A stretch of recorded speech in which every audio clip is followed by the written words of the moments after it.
So once again, we're going to talk about the idea of multi-selection. This time we're going to approach it a little differently. In the past we talked about if-else-if statements, which are great, but they are a little slow comparatively speaking to what we're talking about today.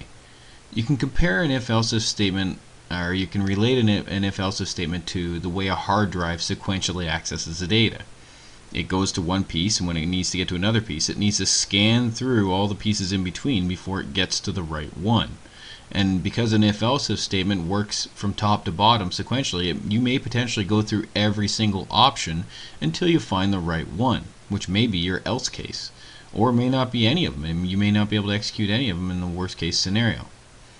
What we're going to talk about today is more like RAM, and in the fact that when you have multiple choices, it just automatically goes to the correct one, if it exists. If it doesn't exist, it just doesn't go to any of them and continues on with the rest of the program. And it does so instantaneously. Just like RAM has direct access to its memory, what we're going to talk about today, what's called a switch statement. A switch statement has direct access to the correct point. Think of it almost like having like a table of contents. It just knows exactly which place to go immediately without any scanning or anything like that. It just has perfect access. Now, in order to use a switch statement, we have to actually make some concessions.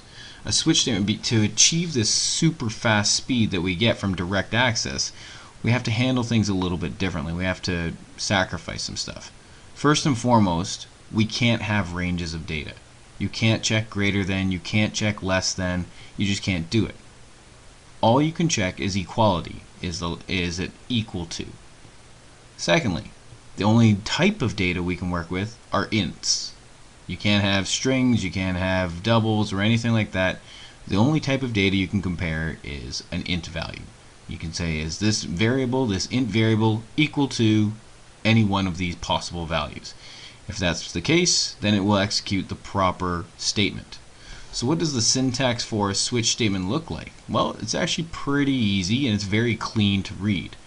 So what we're going to do over here is we're going to try and write an equivalent switch statement to the if statement, the generic if statement we see on the left of the screen. So the first thing we need is the keyword switch, and then not uppercase S. So the word keyword switch, and then inside the brackets some variable, the variable that's going to be tested against. So for now I'm just going to generically put the word variable here. Now inside of our switch statement, I'm not sure why my bracket's not showing up here. There we go. We have opening and closing brackets, and inside of here, for every possible option, we have what's called a case statement. Case and then some value. Let's say value 1. Basically what that's saying is variable equal to value 1? If it is, then it's going to execute code inside. So code to execute when variable is equal to value 1. And then we finish every case statement off with what's called a break statement. Now this is different from a breakpoint. A breakpoint in our code just kind of pauses it as it's going. A break statement, in terms of actual programming logic, will exit out of the switch statement. It's the equivalent of an if statement that says, once I'm finished all the operations of the current code block I'm in, just go out and go on to the rest of the program as necessary, skipping all the remaining else ifs and else. Well, that's what a break statement does. It says get out of the switch statement and go on with the rest of the program as necessary. Now we can have as many of these cases just like we can have as many else ifs as we want. So I'm just going to kind of paste in a few here just so you can see. So we have case value 2, 2, 2, 3, 3. Now we got to amend this. We have to amend this just a little bit, and look at this. Notice how on the left-hand side with the if statements, all of our else ifs are saying code to execute if test condition 2 is true and all above tests were false. We don't have to state that in a switch statement. We could just say code to execute when variable is equal to 2. I don't care about all the other possibilities. And the reason being is that because a switch statement is limited to only test equality, there can only ever be one correct value. Otherwise we'd have two cases with the exact same value. That doesn't make any sense. So we can't actually, or we don't have to worry about that. All we have to do is, does it match? Simple as that, and it's going to execute that one. Now our else if statements also have this handy dandy else case, this else possibility where maybe we forgot a possible test. Our switch statements have something similar called a default case. It's just literally the word default. And inside of this is very similar to the previous ones. Let me just get rid of this case here. This is code to execute when variable does not equal any of the other values. Does not equal to any other values. So it's our catch-all. It's still our safety net. And we still have our break at the end of this.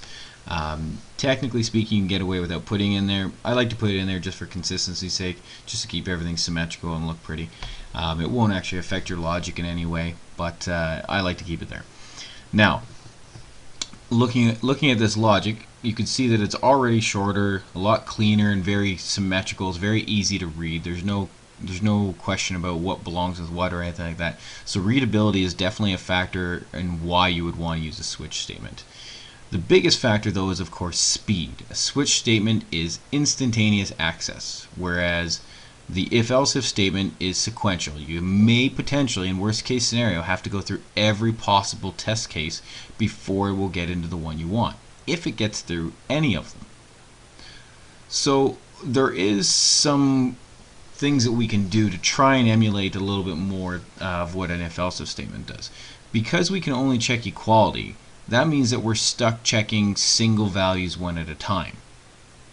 But it's possible that we may have a circumstance where we want multiple values to all do the same code. So for example, maybe I want all the cases with value 2 or 3 to execute the exact same logic. Maybe I want them both. I want value 2's test to execute all the same code inside of value 3. What I can do is I can actually leave out the break statement. And if I leave out that break statement, it does what's called a fall through. So if we find that value 2, variable is equal to value 2, it will execute all the code inside of value 2, but because there's no break statement, it will automatically go into the code of value 3, even if it doesn't equal value 3. It will execute all the code of value 3 as well. And then once it sees the break, it will get out. If it doesn't see a break, it will again fall through to the next statement, and it will continue following through until it gets to the end of the switch statement or sees a break statement. Now you may not see this as very useful right now, but what if you want to test a range of values? Like maybe you wanted to say, you know what, all the numbers between 1 and 5 do this code. All the numbers between 6 and 10 do that code. That creates a somewhat range. Now it's ugly, you probably should be using an if-else-if statement in that case, but it is possible. So just to let you know that that functionality does exist. So I've created a very simple example in Eclipse to show you. What we have here is a variable called num, which is an integer variable of course, and I've done a switch statement on that num variable, switch num. And inside I have all of these different cases. If num is equal to 1, it's going to output the value 1.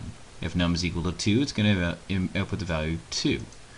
Notice here case 3 and 4 don't have any logic or a break statement, which means it does a fall through for case 3 into case 4. Case 4 falls into case 5, which means if case 3 fell into 4, it will also fall into 5. And then it will execute this output statement, 3, 4, or 5, and then it sees the break and gets out. And then we have our default statement, which will output default. So let's test this out. Let's output the value 5. So coming down in here, if I hit F11, down to the bottom, you should see 3, 4, 5 pop up. Great. Let's go through them really quickly. Let's change this to a 1, Control-Shift-S, 11, F11, and we see a 1 come up. Let's back that. Hit a 2, 11, we get the 2 pop up. Great. 3. Now we get the 3, 4, 5 because it fell through 4 and 5. Change it to 4. Again, we get 3, 4, and 5. What you can see here is that all of 3, 4, and 5 are going to execute the exact same logic. Sometimes this is useful, sometimes this isn't. We've already tested 5, so we're going to skip that. Let's go to 6, a number not in any one of the cases. we get default because it's not one of the previous options. So that's a switch statement. It allows us to perform all the functionality that an if-else-if does, but a lot faster. However, we are limited in the fact that we can only test equality and we can only test integers. So you got to keep this in mind when you're making your decision. Should I use an if-else-if statement or should I use a switch statement? Chances are the if-else-if statement is almost always the correct answer, unless of course you're dealing with a lot of data. If you're dealing with a lot of data, or you need speed as an absolute necessity, then a switch statement is the way to go. Also for readability, as we saw, a switch statement is a lot cleaner to look at. When you're dealing with ranges of data and you don't have an expandable number of options, then an if-else-if statement is usually the better way to go. It's faster to write if-else-if statements, so that might be your priority as well. It all depends on the given scenario at the time. There's usually not a right or wrong answer in this case. However, when speed is a factor, switch should always be your number one choice.